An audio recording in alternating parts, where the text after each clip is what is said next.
Hello, good morning. कैसे हैं आप सब? आई होप सब ठीक होगा। आप लोग अच्छे से पढ़ रहे होंगे। उम्मीद करते हैं आप पिछली क्लास अटेंड किए होंगे और आपको पिछली क्लास समझ में आई होगी, जो कि हमारी थी कंजक्शंस एंड सेंटेंस कनेक्टर्स की। तो आपने सीखा कंजक्शन और सेंटेंस कनेक्टर्स क्या होते हैं। आज के वीडियो में आज का टॉपिक हमारा होगा clause. What is clause, how many types of clause, ये हम लोगों को सीखना है। लेकिन उससे पहले क्लॉज और कंजक्शन ये दोनों एक दूसरे से कोरिलेट करते हैं, तो पहले क्लॉज पढ़ने से पहले हमने कंजक्शन सीखा। अब कंजक्शन से रिलेटेड क्वेश्चंस कैसे एग्जाम्स में पूछे गए हैं या पूछे जाने की संभावनाएं हैं, या आपको एक आइडिया मिलेगा कि कैसे कंजक्शन से रिलेटेड क्वेश्चंस आते हैं, एरर में कैसे आते हैं और कैसे ऑप्शनल आते हैं, ऑप्शन बेस्ड। तो आप चलिए कुछ प्रैक्टिस कर लिया जाए क्वेश्चंस की। उसके बाद हम लोग क्लॉज और उसके प्रकार पढ़ेंगे। क्लॉज क्या होता है, कैसे काम करता है, उससे रिलेटेड कैसे क्वेश्चंस एग्जाम में आते हैं, उसको हम लोग सीखेंगे। तो चलिएगा, आज का हमारा टॉपिक है क्लॉज और उसके प्रकार। उसको हम लोग अभी साइड में रखते हैं। अभी हम लोग कंजक्शन से रिलेटेड क्वेश्चन सीखेंगे, कैसे क्वेश्चन हमसे पूछे गए हैं। फर्स्ट क्वेश्चन है, both the structure A/ or the chemical position of B/lamellae are complex, C/no error D। तो आप बता पा रहे हैं कि कैसे ये एरर बेस्ड कंजक्शन का क्वेश्चन बना है। तो देखेंगे यहाँ पे सबसे पहले हम लोग कंजक्शन को एक बार रिपीट कर लें, क्योंकि हो सकता है कई बच्चे नए हो तो उन लोगों को सुविधा हो जाएगी। कंजक्शन हमने सीखे थे 3 प्रकार के, कोऑर्डिनेटिंग कंजक्शन, सबऑर्डिनेटिंग कंजक्शन और हम लोगों ने सीखा था coordinating conjunction. Subordinating conjunction, coordinating conjunction और हमने सीखा था correlative conjunction. Sorry for that. तो हम लोगों का क्या था, कोरिलेटिव कंजक्शन। तो कोऑर्डिनेटिंग, सबऑर्डिनेटिंग और कोरिलेटिव कंजक्शन में हमने सीखा था कोऑर्डिनेटिंग और सबऑर्डिनेटिंग से निकल करके ही कोरिलेटिव कंजक्शन बनता है। तो उससे रिलेटेड कैसे क्वेश्चंस पूछते हैं, कोऑर्डिनेटिंग और सबऑर्डिनेटिंग और कोरिलेटिव कंजक्शन में कौन कंजक्शन के साथ कौन सा कंजक्शन जुड़ा रहता है, किसके साथ कोई कंजक्शन नहीं जुड़ा रहता, किसके साथ सिर्फ कॉमा जुड़ा रह सकता है, ऐसे हम लोग सीखे थे। तो हम लोग सबऑर्डिनेटिंग कंजक्शन में time, place, action, comparison, manner, reason बहुत सारे सीखे थे, जिसको एडवर्ब क्लॉज के कंजक्शन भी कहते हैं। लेकिन जो हम लोगों का कोऑर्डिनेटिंग कंजक्शन था वो 4 टाइप्स का था। कौन कौन सा, क्यूमुलेटिव या copulative conjunction, adversative conjunction, alternative conjunction और हम लोगों का लास्ट था इलेटिव कंजक्शन। तो जो ये चारों प्रकार के कंजक्शंस होंगे वो कोऑर्डिनेटिंग कहलाएंगे, और इसके अतिरिक्त कोऑर्डिनेटिंग के अतिरिक्त जो होगा वो सबऑर्डिनेटिंग कंजक्शन कहलाएगा। और सबऑर्डिनेटिंग कोऑर्डिनेटिंग में जो कंजक्शन कोरिलेशन बनाएगा, जैसे आइदर के साथ और, नाइदर के साथ नॉर, वेदर के साथ और, सो दैट के साथ सो के साथ दैट, सो दैट के साथ में, माइटलेस के साथ शुड, ऐसे कंजक्शंस हमारे कोऑर्डिनेटिंग और सबऑर्डिनेटिंग से ही निकल करके कोरिलेटिव कंजक्शन में रखे जाते हैं। तो उससे रिलेटेड हम लोगों ने क्लासेस अटेंड कर ली थी, कंप्लीट हो गया था। आज हम लोग क्वेश्चंस को देखते हैं। तो पहला आपने देखा कि both the structure A/or the chemical composition of B/lamellae are complex, C/no error। इसमें कौन सा एरर है? सबसे पहले आप देखेंगे पार्ट्स ऑफ स्पीच आपने पढ़ रखी है, और पार्ट्स ऑफ स्पीच सभी विद्यार्थी जानते हैं। पार्ट्स ऑफ स्पीच में noun, pronoun, adverb, verb, adjective, conjunction, preposition, interjection आते हैं। तो हम लोग पार्ट्स ऑफ स्पीच को ही अच्छे से समझ लेते हैं, तब एरर के क्वेश्चंस को सॉल्व करते हैं। लेकिन यहाँ पे कुछ पॉइंट्स आपको ध्यान रखना है। क्या ध्यान रखना है? कुछ पॉइंट्स आपको, कि जैसे अगर आपको कंजक्शन से रिलेटेड एरर देखनी है तो कैसे आप जानेंगे कि कंजक्शन से रिलेटेड एरर है, किसी भी दिए गए सेंटेंस में कौन सा एरर है। देखिए, सबसे पहले तो आपको कंजक्शन पता है, और कंजक्शन पता है इसके साथ क्या रूल अप्लाई होगा ये भी आपको पता है, क्योंकि पिछले क्लासेज में हम सभी सीख लिए थे। कौन सा कंजक्शन कैसे यूज होगा सब कुछ हमने पढ़ रखा है। अब जब कंजक्शन मिले तो तुरंत कंजक्शन को पकड़ करके उससे रिलेटेड आइडियाज अप्लाई करने हैं। तो बोथ है, बोथ कौन सा कंजक्शन है? बोथ आपने पढ़ा होगा आपका कोऑर्डिनेटिंग कंजक्शन में क्यूमुलेटिव या कॉपुलेटिव कंजक्शन है, और इसको हम लोग कोरिलेटिव कंजक्शन भी कह सकते हैं। तो बोथ द स्ट्रक्चर सब्जेक्ट है और the chemical composition of lamellae are complex. I hope आप सभी लोग अंदाजा लगा लिए होंगे कि इस कंजक्शन में हमारा इस सेंटेंस में बोथ के साथ एंड होना चाहिए।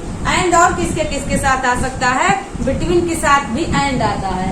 आपने कभी बिटवीन अगर पढ़ा है तो बिटवीन के साथ भी एंड आता है। जैसे कह दिया जाए 2 और 3 बजे के बीच में, तो कह दिया जाएगा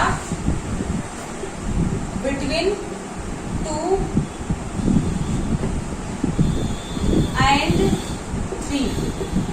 इस तरह से कहा जाएगा। बिटवीन के साथ टू नहीं कहा जाएगा। ऐसे ही हम लोगों का फ्रॉम है, फ्रॉम के साथ हम लोग टू लिखते हैं इस तरीके से। अब ये सब फिक्स है। और बिटवीन के साथ हमेशा एंड लगता है अगर 2 की बात हो। जैसे कह दिया जाए इस चीज को रोहित और मोहित के बीच में डिस्ट्रीब्यूट करो, तो क्या हो जाएगा? Distribute these mangoes between Rohit and Mohit. Rohit and Mohit के को हम लोग एंड को रिप्लेस करके एज वेल एज या टू सो बट कुछ भी ऐसा नहीं रख सकते। बिटवीन के साथ एंड जुड़ा रहता है, बोथ के साथ एंड जुड़ा रहता है, इसलिए हम लोग यहाँ आर हमारा गलत है। आर को रिप्लेस करके हम लोगों का करेक्ट कंजक्शन क्या हो जाएगा? And will be suitable conjunction with both. अब देखिए नो सूनर, नेक्स्ट है no sooner did we reach the station when the train had started moving out of the station. अब देखिएगा इसमें क्या है, हमने आपको बताया था कि नो सूनर हो, स्कार्सली और हार्डली हो, तो इसका प्रयोग हमेशा इंट्रोगेटिव की तरह करते हैं।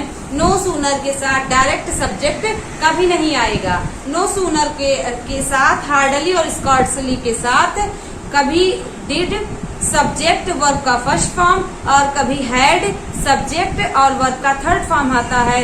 जिस प्रकार से इंट्रोगेटिव सेंटेंस में हम लोगों का इंट्रोगेटिव सेंटेंस में interrogative word plus helping verb plus subject आते हैं, उसी प्रकार से नो सूनर और हार्डली स्कार्सली के साथ भी अप्लाई होता है। तो क्या ध्यान रखना होगा? नो सूनर के साथ इंट्रोगेटिव वाले रूल्स चलते हैं, भले ही आंसर उसका निगेटिव या अफर्मेटिव में आएगा। जो नो सूनर होता है और हार्डली स्कार्सली होता है वो निगेटिव वर्ड है, लेकिन उसके साथ नॉट और नेवर, नो कुछ भी नहीं लगा रहता। स्कार्सली हार्डली हो तब भी निगेटिव मीनिंग निकालेगा और नो सूनर हो तब भी निगेटिव मीनिंग निकालेगा। इसके साथ नॉट, नेवर, नो का यूज कभी नहीं किया जाता। इस बात का ध्यान रखेंगे, क्योंकि एग्जाम में इसके साथ इंट्रोगेटिव वाला स्ट्रक्चर नहीं फॉलो करे तब भी गलत है। और नो सूनर के साथ देन का प्रयोग मस्ट है। स्कार्सली और हार्डली के साथ व्हेन का प्रयोग मस्ट है। देन के स्थान पर देन दिया हो तो गलत है, एंड दिया हो तो गलत है, बट दिया हो तो गलत है, व्हेन दिया हो तो गलत है, सब कुछ गलत है। खाली नो सूनर के साथ देन को ही फॉलो किया जाता है। पहला रूल, अगर स्कार्सली हार्डली हो तो आगे वाले क्लॉज में व्हेन का प्रयोग करेंगे, व्हेन के स्थान पे कुछ भी हम नहीं यूज कर सकते हैं। दूसरा रूल। आई होप आपको रिवाइज हुआ होगा। चलिए क्वेश्चन सॉल्व करते हैं। ये सारे क्वेश्चंस वेरियस एग्जाम्स में पूछे गए हैं। इससे आपको एक आइडिया मिलेगा कि कैसे किसी भी टॉपिक को हम लोग अप्लाई करने के बाद क्वेश्चन से रिलेट करते हैं। सारे टॉपिक्स एकेडमिक लेवल पे सभी विद्यार्थी पढ़ चुके हैं, लेकिन यहाँ एकेडमिक लेवल पे नहीं पढ़ना है। उसी टॉपिक को कॉम्पिटिटिव पॉइंट ऑफ व्यू से देखना है और कंपटीशन में कैसे क्वेश्चंस बनते हैं उसको ध्यान रखना है।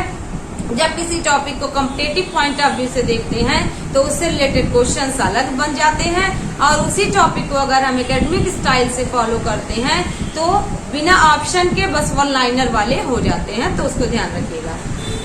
नो सूनर डिड, यहाँ देखिए नो सूनर डिड, इसके बाद सब्जेक्ट। अब देखना है क्या इसके साथ वर्ब का थर्ड फॉर्म यूज हुआ है कि फर्स्ट फॉर्म। तो डिड है, सब्जेक्ट के बाद वर्ब का फर्स्ट फॉर्म यूज हो जाएगा। इसके बाद हम लोगों का व्हेन है, तो व्हेन हम लोग गलत हो जाएगा। व्हेन के स्थान पे हम लोग क्या लिखेंगे? व्हेन के स्थान पे हम लोग देन का प्रयोग करेंगे। The train had started moving out of the station. तो यहाँ पे डी पार्ट में एरर है।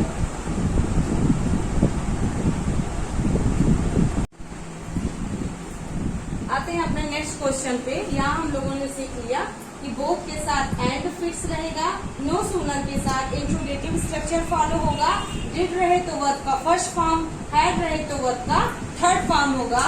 और इसके बाद वाले क्लॉज में हम लोगों को पास्ट ही यूज करना है। जब आगे पास्ट आ गया, दूसरा रूल अगर नो सूनर आगे वाले क्लॉज में है तो बाद वाले क्लॉज में व्हेन को रिप्लेस करके एंड बट को रिप्लेस करके किसका यूज करना है, देन का प्रयोग करना है। तो ये दो क्वेश्चन कंफर्म हुए।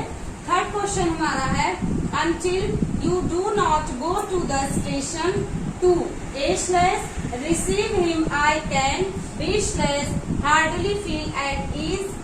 यहाँ ease था, easy लिख दिया गया है, is /no error D। तो यहाँ हो जाएगा हम लोगों का until you don't know या until you don't go। तो यहाँ देखिए आपको बताया गया था until हो, unless हो, ये दोनों क्लॉज निगेटिव को प्रिफर करते हैं। और ये निगेटिव तो होते हैं लेकिन इसके साथ नॉट, नेवर, नो का यूज नहीं किया जाता, क्योंकि until का प्रयोग टाइम के लिए किया जाता है और unless का प्रयोग हमेशा हम लोगों को शर्त के लिए किया जाता है। इट मीन्स कंडीशन के लिए किया जाता है। until और unless वाले क्लॉज में नॉट का प्रयोग नहीं होगा, लेकिन इसके बाद वाले क्लॉज में नॉट, नेवर, नो का यूज किया जा सकता है। बट until वाले क्लॉज में, unless वाले क्लॉज में नॉट, नेवर, नो का यूज नहीं किया जा सकता। until का मीन्स होता है,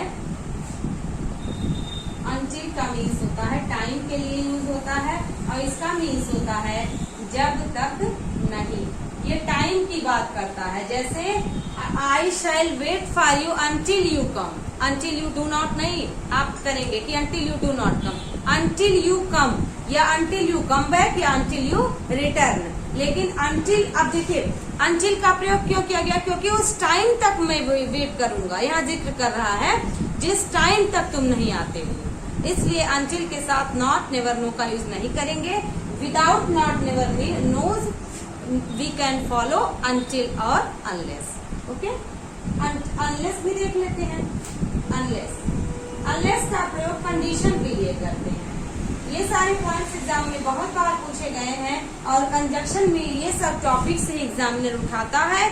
पूरे कंजक्शन को नहीं पूछता है, लेकिन पूरे कंजक्शन को जानना आवश्यक है, क्योंकि जब आपको ऑप्शन बेस्ड क्वेश्चन मिलेंगे तो उसमें 4 ऑप्शंस मिलते हैं। जैसे ये क्वेश्चंस मैंने लिख रखे हैं तो उससे रिलेटेड भी आएगा। लेकिन until और unless में जब until और unless मिल जाए तो आपको क्या रूल ध्यान में रखना होगा, आपको ध्यान रखना होगा क्या इसके साथ नॉट, नेवर, नो का यूज तो नहीं किया गया है।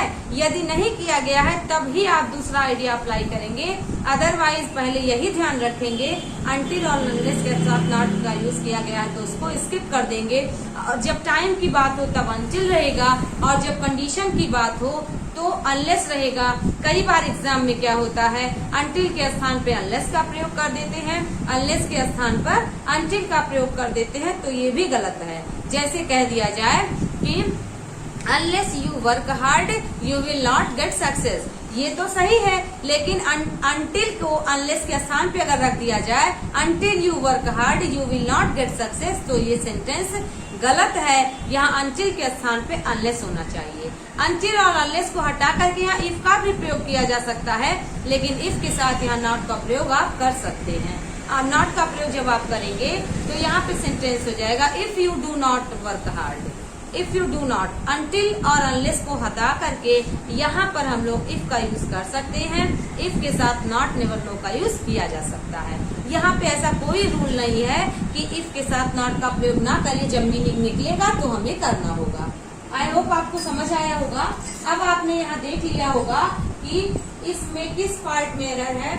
यहाँ ये sentence until you do not go to the station, यहाँ पे क्या होना चाहिए, until you do not go to the station के स्थान पे ये कह रहा है कि जिस समय तक तुम नहीं जाओगे तुम यहाँ पे आसानी से कोई चीज फील नहीं कर पाओगे, मुश्किल से। क्या देखिएगा you do not go, तो until सही है, you सही है, do not गलत है। तो यहाँ पे हम लोगों का करेक्शन हो जाना चाहिए until you go to the station, मतलब जब तक तुम, जिस समय तक तुम स्टेशन नहीं जाओगे।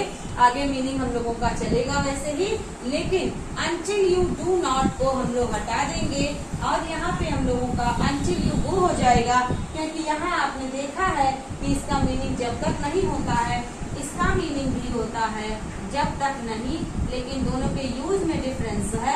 इसको हम टाइम के लिए यूज करते हैं और इसको कंडीशन के लिए यूज किया जाता है। आई होप समझ में आया होगा। नेक्स्ट सेंटेंस देखिए तो हमारा इस वाले क्वेश्चन में बी पार्ट में एरर है, इस वाले क्वेश्चन में भी बी पार्ट में एरर है, इस वाले क्वेश्चन में ए पार्ट में एरर है। आगे देखिएगा, either he nor his brother was informed about the venue of the meeting of your society।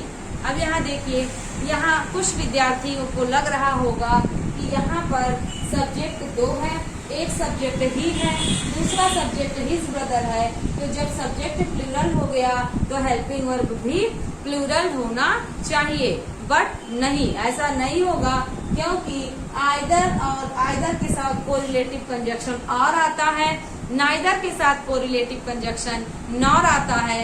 यदि आइदर नाइदर दो सब्जेक्ट से जुड़े हों तो इनको सिंगुलर माना जाता है और इसके साथ हमेशा बाद वाले सब्जेक्ट के अनुसार हेल्पिंग वर्ब लगता है। आप ऐसे भी मान सकते हैं इस रूल को। और दूसरा रूल ये चलता है कि इन्हें सिंगुलर माना जाता है, दो में से कोई एक, दो में से कोई एक नहीं, इसलिए इसको हम सिंगुलर मानते हैं कि किसी एक की ही बात हो रही है, इसलिए हम सिंगुलर को फॉलो करते हैं। इसलिए यहाँ पे हम लोगों का वर्ब करेक्ट वॉज करेक्ट है, इसको वर्ब नहीं करेंगे डबल सब्जेक्ट के अनुसार।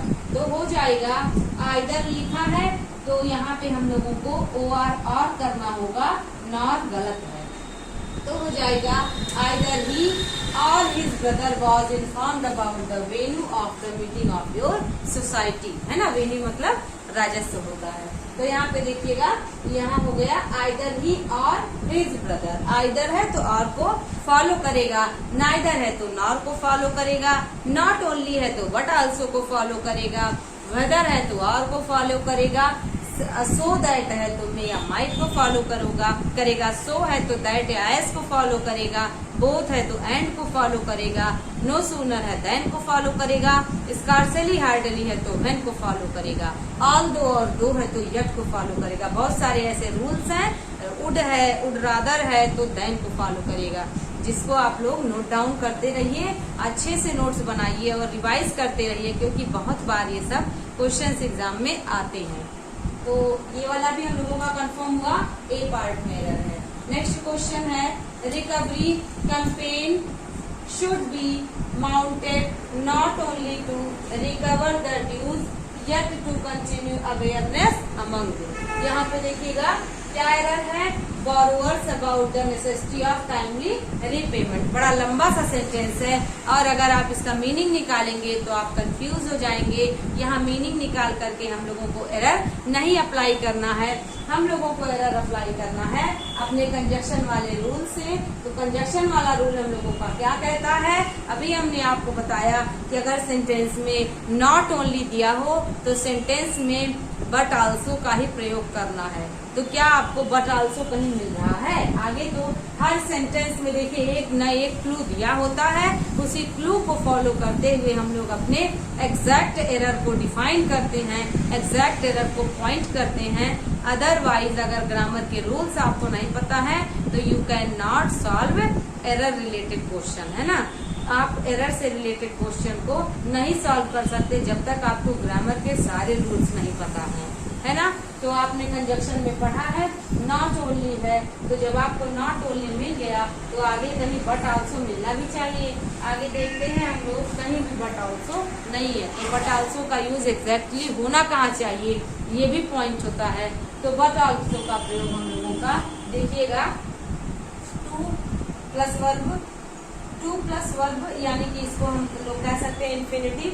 इसके पहले नॉट ओनली का प्रयोग हुआ है, तो आगे बढ़ के देखिए टू प्लस इन्फिनिटिव वर्ब के फर्स्ट फॉर्म के साथ फिर से हम लोगों का यहाँ पे यट को रिप्लेस करके हम लोगों को लिखना होगा बट आल्सो। तो आई होप आप लोग का भी करेक्ट हुआ होगा, टू कंटिन्यू और टू रिकवर। तो टू रिकवर के पहले नॉट ओनली, तो टू कंटिन्यू के पहले बट आल्सो का प्रयोग होगा, क्योंकि हम लोगों को सीखना है नॉट ओनली के साथ बट आल्सो फिक्स है, बट ऑल्सो को रिप्लेस करके सिर्फ ऑल्सो नहीं यूज किया जा सकता, सिर्फ बट नहीं यूज किया जा सकता, यट नहीं यूज किया जा सकता, एंड नहीं यूज किया जा सकता, यूज किया जा सकता है तो बट के साथ ऑल्सो। तो यहाँ पे हम लोग देखेंगे नॉट ओनली के साथ बट ऑल्सो। और एक रूल और है, नॉट ओनली का प्रयोग अगर सब्जेक्ट के पहले किया हो तो बट ऑल्सो का प्रयोग भी सब्जेक्ट के पहले ही किया जाएगा। नॉट ओनली का प्रयोग अगर सब्जेक्ट के बाद किया गया हो, वर्ब को के पहले किया गया हो, तो नॉट ओनली का प्रयोग जिसके आगे होगा, बट ऑल्सो का प्रयोग भी उसी के आगे होगा। ये रूल है ग्रामर का, इसको हम लोग इधर उधर नहीं कर सकते, अदरवाइज हमारा सेंटेंस रॉन्ग हो जाएगा। तो यहाँ पे हम लोग देखिए कि बट ऑल्सो का प्रयोग यहाँ पे यट को रिप्लेस करके होना चाहिए, इसलिए हम लोगों का इसमें कौन सा पार्ट गलत है, सी पार्ट गलत है ना। तो आप लोग को आइडिया लग रहा होगा कि एरर बेस्ड कैसे कंजक्शन में क्वेश्चन आते हैं। आगे बढ़िएगा, I am not as successful dash she is. Degree of comparison आपने पढ़ा होगा। डिग्री ऑफ कंपेरिजन में हम लोगों ने सीखा था, हम लोग सीखते हैं कि डिग्री ऑफ कंपेरिजन में एज का प्रयोग होता है, सो का प्रयोग होता है और देन का प्रयोग होता है। एज के साथ एडजेक्टिव और एज, सो के साथ एडजेक्टिव और एज ऐसा प्रयोग होता है, सो के साथ सो का प्रयोग नहीं होता है। तो यहाँ पे हम लोग देख लेंगे, कह रहा है I am not as successful as she is. और आपको एक पॉइंट और ध्यान रखना है, अगर देखिए आपका मन कर रहा होगा कि हम लाइक का प्रयोग करें, आपका मन कर रहा होगा हम एज का प्रयोग करें, तो आपने कहीं सीखा होगा कि लाइक और एज का प्रयोग जैसा ऐसा के सेंस में ही तो होता है। लेकिन ध्यान ये रखना है कि लाइक के साथ, मैं इसको लेस कर देती हूँ, देखिएगा, यदि अगर आप लाइक का यूज करते हैं तो लाइक के साथ हमेशा ऑब्जेक्टिव केस के प्रोनाउन लगते हैं, ऑब्जेक्टिव केस के प्रोनाउन लिखे जाते हैं लाइक के साथ। लेकिन अगर एज और देन की बात करें तो एज और देन के साथ हमेशा सब्जेक्टिव या नॉमिनेटिव केस के प्रोनाउन लिखे जाते हैं। कैसे कहने का मतलब है, कह रहा है लाइक और एज, आप कहते हैं ना कि लाइक मी, मेरे जैसा, लेकिन लाइक आई नहीं कहते हैं आप, एज मी नहीं कहते हैं, एज आई कहते हैं। इसलिए यहाँ पे जो एज है, दैन होगा, देन नहीं होगा, टी एच है, ठीक है ना। तो दैन और एज है, इसके साथ नॉमिनेटिव केस का प्रयोग होता है। नॉमिनेटिव केस के प्रोनाउंस यहाँ यूज होते हैं। ऑब्जेक्टिव केस के प्रोनाउन आप जानते ही हैं, हर हो गया, हिम हो गया, देम हो गया, अस हो गया, मी हो गया, ये सब ऑब्जेक्टिव केस के प्रोनाउन हैं। और सब्जेक्टिव केस के प्रोनाउन हो जाते हैं हम लोगों के I, we, you, they, he, she, इस तरीके के हमारे प्रोनाउन नॉमिनेटिव केस के प्रोनाउन हो जाते हैं। तो कौन सा ऑप्शन स्किप करेंगे, कौन सा ऑप्शन स्किप नहीं करेंगे, और नहीं हो सकता, सो नहीं हो सकता, बट नहीं हो सकता। अगर यहाँ लाइक भी दिया होता तो लाइक भी नहीं हो सकता था। अगर होगा तो हम लोगों का क्या, ये वाला नहीं है, ये वाला है। अगर देखिएगा यहाँ लाइक वाला दिया है लाइक, तो क्या नहीं हो सकता, दैन नहीं हो सकता, देन नहीं हो सकता, लाइक नहीं हो सकता, एज हो जाएगा। अब ये पॉजिटिव डिग्री का एक सेंटेंस बन गया, I am not as successful as she is. मैं उतना सक्सेसफुल नहीं हूँ जितना कि वह। ऐसे सेंस में हम लोग क्या सीखेंगे, हम लोग सीखेंगे कि लाइक का प्रयोग यहाँ पे इनकरेक्ट है, क्योंकि लाइक के साथ हमेशा सब्जेक्टिव केस के प्रोनाउन नहीं आते हैं, ऑब्जेक्टिव केस के प्रोनाउन आते हैं, और यहाँ सब्जेक्टिव केस का प्रोनाउन आया है, इसलिए यहाँ पे as will be correct answer. Like नहीं होगा। बाद वाले सेंटेंस को पढ़ेंगे, बाद वाले सेंटेंस में हम लोगों को मिलेगा We were late for the show dash we did not take a taxi। आपको मीनिंग निकालना होगा। कह रहा है सेंटेंस में We were late for the show, हम शो के लिए लेट हो गए। इसके बाद कह रहा है dash we did not take a taxi, हमने एक टैक्सी नहीं लिया। तो लेट हो गए और टैक्सी नहीं लिया, तो जब भी नॉर्मली इंसान लेट होता है तो टैक्सी ले लेता है अगर अवेलेबल होता है, बिना टैक्सी के नहीं जाएगा, ऐसा एक कॉमन सेंस लगाएंगे। लेकिन अब टैक्सी नहीं लिया, लेट भी हो रहा है, इसका मीन्स दोनों क्लॉज एक दूसरे को अपोज कर रहे हैं, दोनों क्लॉज एक दूसरे को कोरिलेट ना करते हुए एक दूसरे का मीनिंग इनकम्प्लीट कर रहे हैं और निगेटिव बना रहे हैं, पहला क्लॉज दूसरे क्लॉज को एडवर्स कर रहा है, इसलिए हम लोगों का यहाँ एडवर्सेटिव कंजक्शन लगना चाहिए इस सेंटेंस में। या हम लोगों का एडवर्सेटिव कंजक्शन अगर कोऑर्डिनेटिंग वाले नहीं है तो हम लोगों का एडवर्ब क्लॉज के अपोजिशन या कंपैरिजन वाले सेंटेंस में कंजक्शन लगेंगे। अब देखिए कंजक्शन देखा जाए, और हम टैक्सी नहीं लिए, लेकिन हम टैक्सी नहीं लिए, या हम टैक्सी नहीं लिए इसलिए हम टैक्सी नहीं लिए। तो लेट हो रहे थे इसलिए टैक्सी नहीं लिए, नहीं, गलत हो जाएगा, ये इनकम्प्लीट है। या हम टैक्सी नहीं लिए और हम टैक्सी नहीं लिए, लेकिन अब यहाँ पे बट करेक्ट है, हम लेट हो रहे थे फिर भी हम टैक्सी नहीं लिए, ये मीनिंग निकल रहा है फिर भी का मीनिंग, फिर भी हम टैक्सी नहीं लिए, इसलिए हम लोगों का ये कंप्लीट होता है ये वाला सेंटेंस। इसमें कौन सा करेक्ट है, इसमें C answer, third answer will be right answer. इसमें सेकेंड आंसर हम लोगों का राइट आंसर होगा सेकेंड ऑप्शन। यहाँ देखिएगा शी इज, आगे ही डैश दिया, देखिए she is clever, clever means होता है चालाक, धूर्त, जो भी आप निकाले, तो कह रहा है she is clever, clever means होता है चालाक। उसके बाद कह रहा है she often make mistake, she often makes mistakes, वह चालाक है, वह बहुत ही होशियार है, लेकिन वह ऑफन मीन्स होता है प्रायः या अक्सर, प्रायः या अक्सर क्या करती है, गलतियां करती है। तो हम लोगों का ये क्या हो जाएगा, ये हम लोगों का ऐसा कंजक्शन हम लोग ढूंढेंगे जिससे दोनों क्लॉज एक दूसरे को अपोज कर रहे हैं। क्योंकि यहाँ पे देखिए अगर ये होता कि वह इनोसेंट है, वह गलतियां करती है, तो हम लोगों का ये कंप्लीट होता, कोरिलेटिव होता। लेकिन यह हम लोगों का एक सेंटेंस से दूसरे सेंटेंस से कोरिलेशन बना रहा है, कोऑर्डिनेशन बना रहा है, लेकिन यहाँ कोऑर्डिनेशन नहीं, यहाँ एडवर्स हो रहा है, अपोज हो रहा है। इसलिए देखिए वह चालाक भी है और वह गलतियां भी करती है, ऐसे नहीं हो सकता। ऐसा माना जाता है चालाक लोग अक्सर होशियार होते हैं, गलतियां नहीं करते हैं। तो चालाक होने के बावजूद भी वह अक्सर या प्रायः गलतियां करती है। तो हम लोगों का करेक्ट आंसर हो जाएगा सिंस, चूंकि वह चालाक है वह गलतियां करती है, गलत, चूंकि और इसलिए मीनिंग बताया गया था। यद्यपि वह चालाक है फिर भी वह गलतियां करती है, वह क्योंकि वह चालाक है इसलिए वह गलतियां करती है, फिर भी वह चालाक है वह गलतियां करती है, गलत। ये हम लोगों का करेक्ट आंसर हो जाएगा ऑल दो। आपको बताया गया था ऑल दो के साथ या तो कॉमा को फॉलो करेंगे या तो यट को फॉलो करेंगे। तो यहाँ यट को फॉलो ना करते हुए कॉमा को उसने फॉलो किया है। यद्यपि वह चालाक है, ये एक क्लॉज है, और फिर भी वह गलतियां करती है, दूसरा क्लॉज है। तो यहाँ पे हम लोगों का कोऑर्डिनेटिंग कंजक्शन में cumulative conjunction, adversative conjunction, alternative conjunction, relative conjunction में एडवर्सेटिव कंजक्शन हम लोगों का आंसर है। यद्यपि वह चालाक है फिर भी गलतियां करती है। हम लोगों का अगर यहाँ पे यट पूछे तो यट, फिर भी वह चालाक है गलतियां करती है, या वह चालाक है, तो ये कौन सा कंजक्शन हुआ, ये सबऑर्डिनेटिंग क्लॉज का कंजक्शन हुआ। और सबऑर्डिनेटिंग क्लॉज में ऑल दो के साथ यट और दो के साथ यट का यूज होता है या कॉमा का यूज होता है। अगर सिर्फ यट की बात करता, ऑल दो को न लगाया होता, तो ये cumulative conjunction, adversative conjunction, alternative में एडवर्सेटिव है, कोऑर्डिनेटिंग। लेकिन यहाँ सिर्फ यट की बात न करते हुए ऑल दो और दो के साथ यट की बात करे, या ऑल दो और दो के साथ कॉमा की बात करें, तो सबऑर्डिनेटिंग कंजक्शन है। इसलिए हम लोगों का आंसर ऑल दो हो जाएगा। यद्यपि वह चालाक है फिर भी वह बार बार या कई बार या अक्सर गलतियां करती है।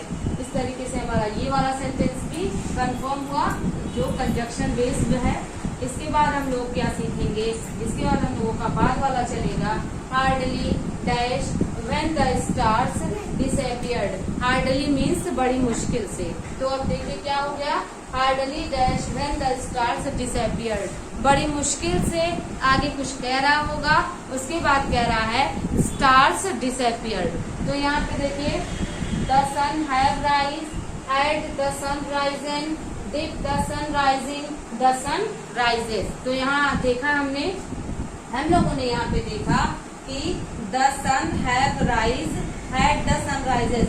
अब इसमें से कौन सा नहीं हो सकता, तो यहाँ पे देखिए पास्ट इंडेफिनिट है बाद वाले क्लास में, और जब बाद वाले क्लास में ही पास्ट इंडेफिनिट आ गया तो हम लोगों को क्या करना है, हम लोगों को आगे वाला क्लास पास्ट में रखना है। तो पहले तो यही डिसाइड कर लेंगे कौन सा नहीं हो सकता।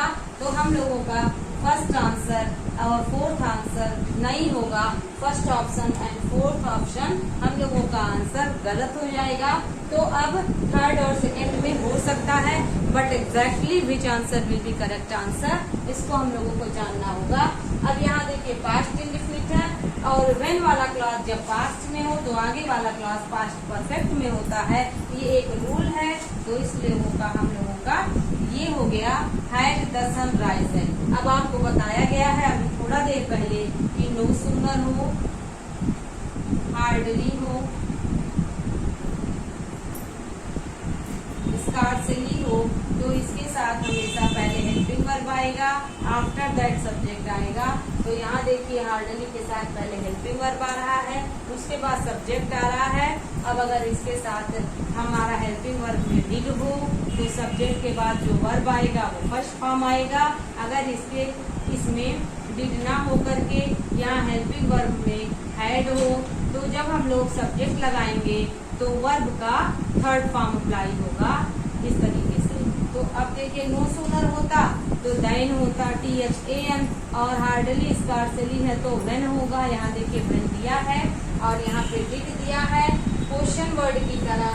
तो पहले क्वेश्चन वर्ड, उसके बाद हेल्पिंग वर्ब आता है, तो वही नो सूनर हार्डली स्कार्सली जो भी हो उसके साथ डिड या हैड का प्रयोग। हैड हो तो वर्ब का थर्ड फॉर्म, हैड है तो सब्जेक्ट के बाद वर्ब का थर्ड फॉर्म, डिड होता तो वर्ब का फर्स्ट फॉर्म। डिड तो है ऑप्शन में, लेकिन वर्ब का ING फॉर्म दे दिया है, थर्ड फॉर्म नहीं दिया है, फर्स्ट फॉर्म नहीं दिया है, इसलिए हम लोगों का डिड ऑप्शन वाला भी सेंटेंस गलत हो जाएगा। इसलिए हम लोगों का थर्ड वाला करेक्ट हो जाएगा। तो उम्मीद करते हैं आपको ये सब अच्छे से समझ आया होगा। मेरे साथ आपने भी क्वेश्चन के साथ अच्छे से प्रैक्टिस की होगी, डील किया होगा, और आप एक निष्कर्ष पे पहुंचे होंगे कि किस प्रकार से हमको कंजक्शन को स्टडी करना है। अब हम लोगों का क्लास चलेगा, हम लोगों का आज हम पढ़ेंगे क्लॉज। तो क्लॉज क्या है, क्लॉज और इसके टाइप्स क्या है, इसको हम लोग सीखेंगे। तो क्लॉज और कंजक्शन ये सब को रिलेट करते हैं एक दूसरे से ये टॉपिक। तो हम लोग सीखते हैं क्लॉज क्या है। सबसे पहले क्लॉज की हिंदी मीनिंग जानेंगे। क्लॉज की हिंदी मीनिंग होती है उपवाक्य। उपवाक्य तो क्लॉज, और अब जैसे कई विद्यार्थी पूछते हैं कि क्लॉज और फ्रेज एक ही होता है, तो क्लॉज और फ्रेज एक नहीं होता है, फ्रेज और क्लॉज में अंतर है। क्लॉज में सब्जेक्ट वर्ब ऑब्जेक्ट का होना आवश्यक है, और फ्रेज में सब्जेक्ट वर्ब ऑब्जेक्ट का होना नहीं आवश्यक है। क्लॉज में भी दो या दो से अधिक वर्ड हो सकते हैं, और फ्रेज में भी दो या दो से अधिक वर्ड हो सकते हैं, लेकिन फ्रेज में वर्ड का कलेक्शन होगा, उसके साथ सब्जेक्ट वर्ब ऑब्जेक्ट का होना नहीं आवश्यक है, लेकिन क्लॉज में आवश्यक है। कैसे, चलिए हम लोग देख लेते हैं। देखिएगा, अगर कह दिया जाए I helped him in the morning, तो यहाँ पे देखिए मैंने उसकी सुबह में मदद की। और एक सेंटेंस कह दिया जाए I helped him and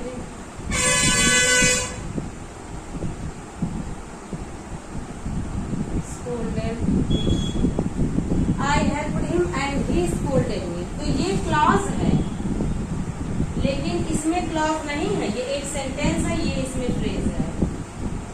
in the morning, तीन वर्ड तो है, लेकिन इसका कोई कंप्लीट मीनिंग नहीं निकल रहा है। which does not make a complete meaning, that is called phrase। But complete meaning निकाले और सब्जेक्ट वर्ब ऑब्जेक्ट हो तो वो क्लॉज कहलाता है। इसमें भी देखिए तीन वर्ड हैं, लेकिन ये क्या है, ये क्लॉज है, और इसमें तीन वर्ड हैं, बट ये फ्रेज है। आई होप आपको समझ में आया होगा फ्रेज और क्लॉज में अंतर। क्लॉज में सब्जेक्ट वर्ब का होना आवश्यक है, एक अच्छी मीनिंग कंप्लीट होगी, फ्रेज में मीनिंग तो कंप्लीट होगी, वर्ड्स भी आपको 2 या 2 से अधिक मिल सकते हैं, बट सब्जेक्ट वर्ब की अनुपस्थिति होगी, सब्जेक्ट वर्ब प्रेजेंट नहीं होंगे। तो फ्रेज और क्लॉज में अंतर सीख लिया हम लोगों ने। अब हम लोग देखेंगे क्लॉज। तो क्लॉज और क्लॉज के प्रकार। तो क्लॉज को हम लोग देखते हैं, हिंदी में देखेंगे वाक्य कहते हैं। और अब ये क्लॉज के कितने प्रकार होते हैं? तो क्लॉज के हमारे 3 प्रकार होते हैं। प्रिंसिपल क्लॉज,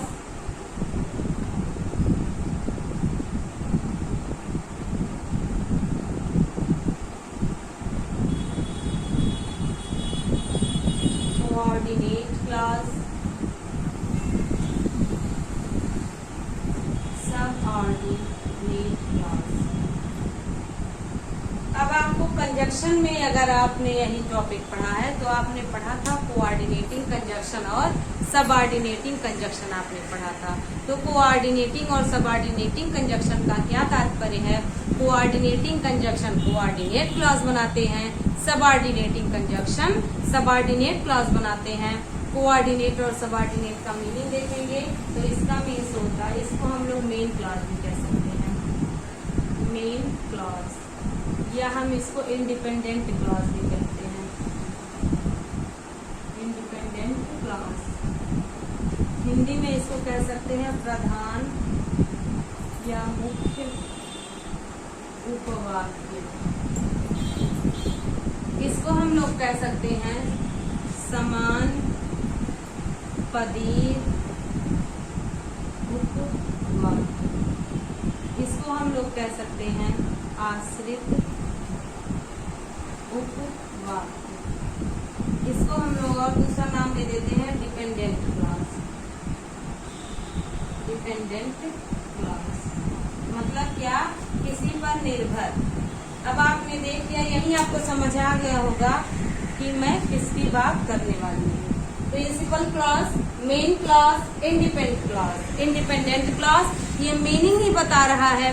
प्रिंसिपल मतलब प्रधान, मेन मतलब मुख्य, और इंडिपेंडेंट मतलब स्वतंत्र, किसी पर भी डिपेंड ना हो।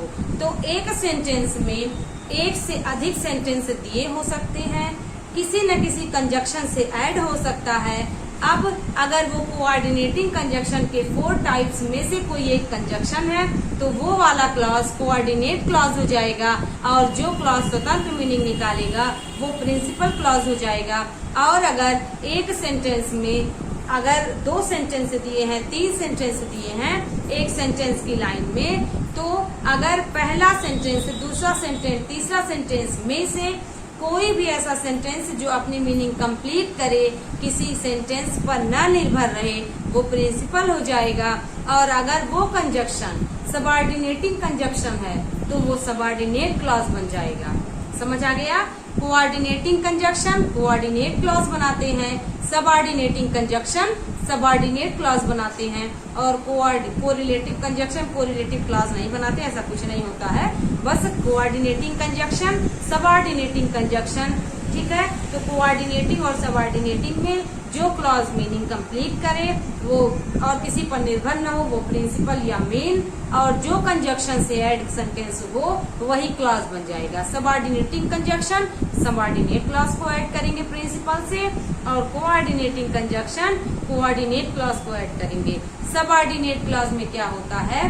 दोनों में कोऑर्डिनेट और प्रिंसिपल में, प्रिंसिपल कोऑर्डिनेट क्लॉज में भी अगर प्रिंसिपल है तो वो भी स्वतंत्र, सबऑर्डिनेट क्लॉज में भी अगर उस सेंटेंस में प्रिंसिपल क्लॉज है तो वो भी स्वतंत्र। लेकिन अब जो क्लॉज किसी पर निर्भर रहे वो सबऑर्डिनेट, और जो निर्भर ना रहे वो कोऑर्डिनेट। कैसे? चलिए देखते हैं। ये समझ आ गया? कोऑर्डिनेट क्लॉज को कोऑर्डिनेटिंग कंजक्शन, सबऑर्डिनेट क्लॉज को सबऑर्डिनेटिंग कंजक्शन बनाते हैं। अब हम लोग देखेंगे कैसे हम सीखेंगे किस किस प्रकार से कौन सा कंजक्शन क्या है। तो देखिए, प्रिंसिपल क्लॉज के कोई प्रकार नहीं होते, कोऑर्डिनेट क्लॉज के कोई प्रकार नहीं होते, लेकिन सबऑर्डिनेट क्लॉज के 3 प्रकार होते हैं। कौन कौन से होते हैं सबऑर्डिनेट क्लॉज के? 3 प्रकार पहले हम लोग सीख लेंगे, उसके बाद हम 1 बाय 1 आपको समझाएंगे कैसे होता है। देखिएगा, सबऑर्डिनेट क्लॉज, सबऑर्डिनेट क्लॉज के 3 प्रकार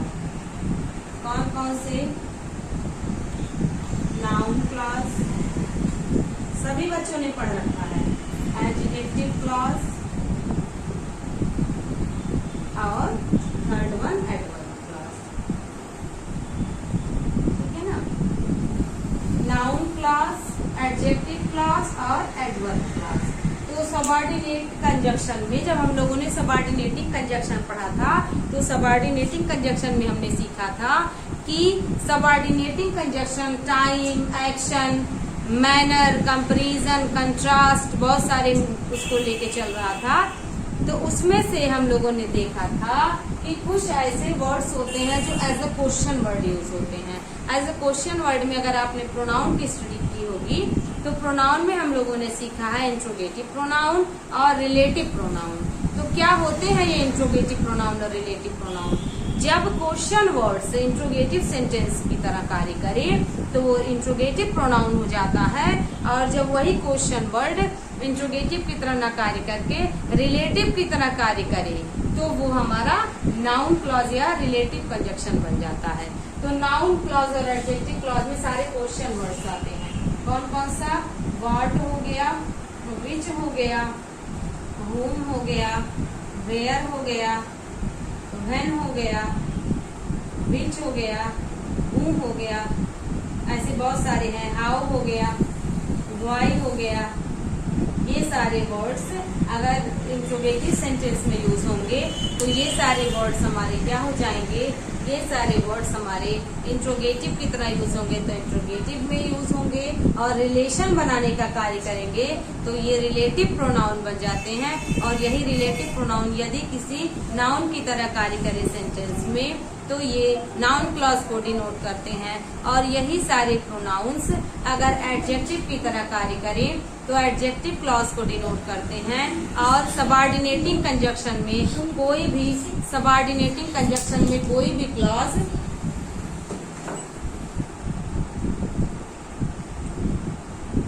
सबऑर्डिनेटिंग कंजक्शन में यदि कोई भी क्लॉज हमारा क्या हो, सबऑर्डिनेटिंग में कोई भी क्लॉज हमारा अगर इससे ना रिलेट करे, ऐसा ना डिनोट करे कि नाउन की तरह, एडजेक्टिव की तरह, एडवर्ब की तरह, तो हम लोग इसको क्या कहते हैं? एडवर्ब क्लॉज वाले सबऑर्डिनेटिंग कंजक्शन, जिसमें बिकॉज था, सिंस था, वॉट एवर था, और एज था, ऑल्दो के साथ यट था, स्कार्सली था, हार्डली था, ऐसे वर्ड्स थे, वो हमारे सारे एडवर्ब क्लॉज के सबऑर्डिनेटिंग कंजक्शन कहलाएंगे। बस क्या ध्यान रखना है, इंट्रोगेटिव सेंटेंस की तरह इंट्रोगेटिव सेंटेंस वाले जो वर्ड्स हैं तथा दैट, ये हमारा नाउन क्लॉज और एडजेक्टिव क्लॉज की तरह काम करेगा। अदरवाइज हम लोगों का क्या हो जाएगा? अदरवाइज हम लोगों का एडवर्ब क्लॉज हो जाएगा। और ये तीनों किसके प्रकार हैं? तीनों हम लोगों के प्रकार हैं सबऑर्डिनेटिंग कंजक्शन के। तो जब सबऑर्डिनेटिंग कंजक्शन, अब उसमें भी क्वेश्चन बन जाता है कि ये दो क्लॉज दे देगा और उसमें बोल देगा सबऑर्डिनेटिंग क्लॉज, सबऑर्डिनेट क्लॉज का कौन सा प्रकार है। ऐसे भी क्वेश्चंस आए हैं, मैं आपको दिखाऊंगी।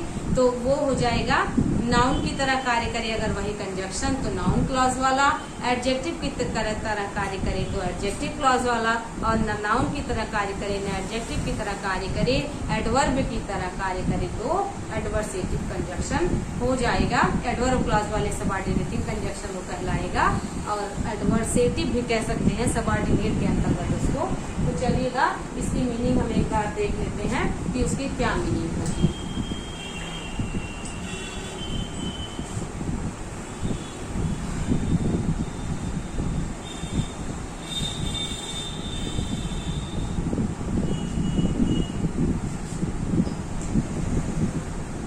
जब ये इंट्रोगेटिव की तरह कार्य करे तो why, what, whom, which, how, where, who, ये सारे वर्ड्स जब इंट्रोगेटिव की तरह कार्य करेंगे तो इंट्रोगेटिव सेंटेंस में इंट्रोगेटिव प्रोनाउन होंगे।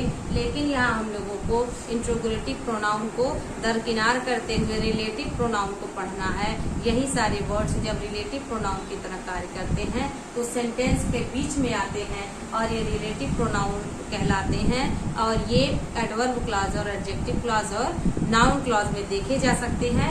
मुख्यतः नाउन क्लॉज और एडजेक्टिव क्लॉज में इनको देखा जा सकता है। तो चलिए हम लोग देखते हैं इसकी क्या मीनिंग हो जाएगी।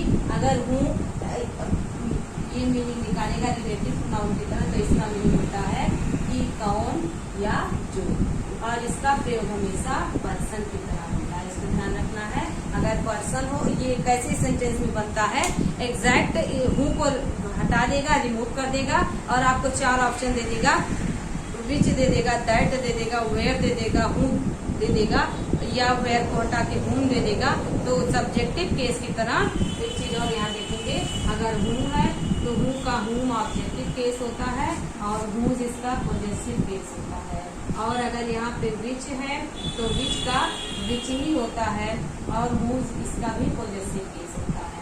तो देखिए ये सब्जेक्टिव केस हो गया, ये ऑब्जेक्टिव केस हो गया और ये पॉजेसिव केस हो गया। ठीक है, तो ये आपका ध्यान रखना है कि सब्जेक्ट के स्थान की बात करें तो ये यूज होगा, ये यूज होगा, ऑब्जेक्ट के स्थान की बात करें तो ये प्रोनाउन यूज होंगे और पॉजेसिव केस की तरह बात करें तो नॉन लिविंग या एनिमल के स्थान पे और किसी थिंग के स्थान पे हम लोग पॉजेसिव केस का बात करेंगे तो whose, और पर्सन की तरह बात करेंगे। जैसे कह दिया जाए आई हैव अ शर्ट, मेरे पास एक शर्ट है जिसका कलर रेड है, तो whose कलर इज रेड।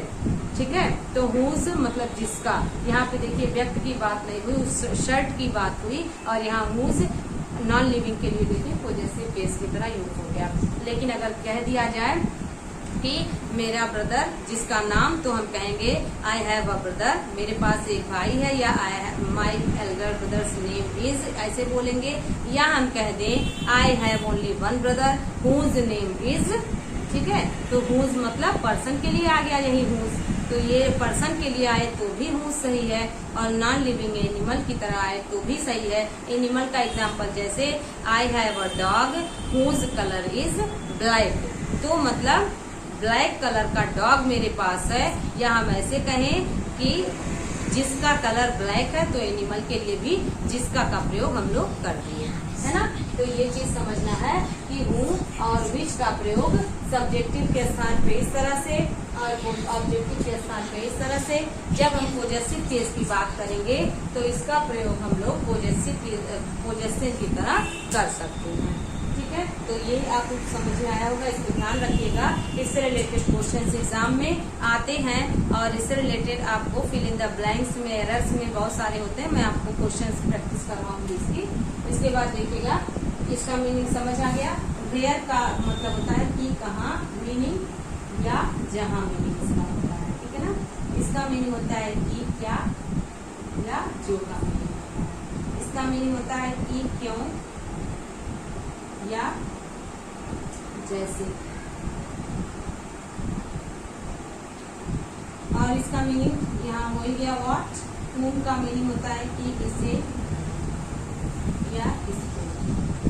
ठीक है ना, इसकी, इस तरीके से इसका मीनिंग। which का मीनिंग होता है कि कौन,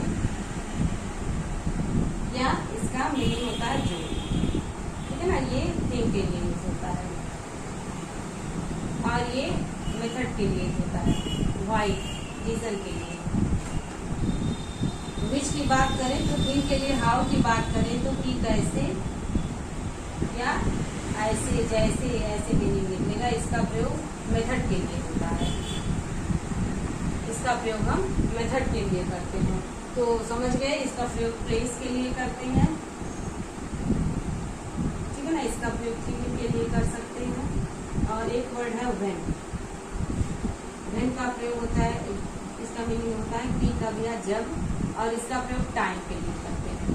तो इसको नोट डाउन कर लीजिएगा आप सभी लोग। अब हम लोग आज की क्लास यहीं ओवर करते हैं। अगली क्लास में हम लोग डिटेल स्टडी करेंगे। हम लोग किसकी डिटेल स्टडी करेंगे, हम लोग डिटेल स्टडी करेंगे कैसे कोई कंजक्शन प्रिंसिपल क्लॉज होता है को डिनोट करता है, कैसे कोई कंजक्शन के से ऐड 2 सेंटेंस कोऑर्डिनेट क्लॉज को डिनोट करता है, कैसे सबऑर्डिनेट क्लॉज को डिनोट करता है, और किस प्रकार से noun clause, adjective clause, adverb clause subordinating के अंतर्गत आकर के कार्य करते हैं, कैसे यही कंजक्शन नाउन क्लॉज को रिप्रेजेंट करते हैं, कैसे यही कंजक्शन एडजेक्टिव क्लॉज को डिफेंड करते हैं। आई होप आज की क्लास आपको समझ आई होगी। आज के लिए बस इतना ही। Thank you.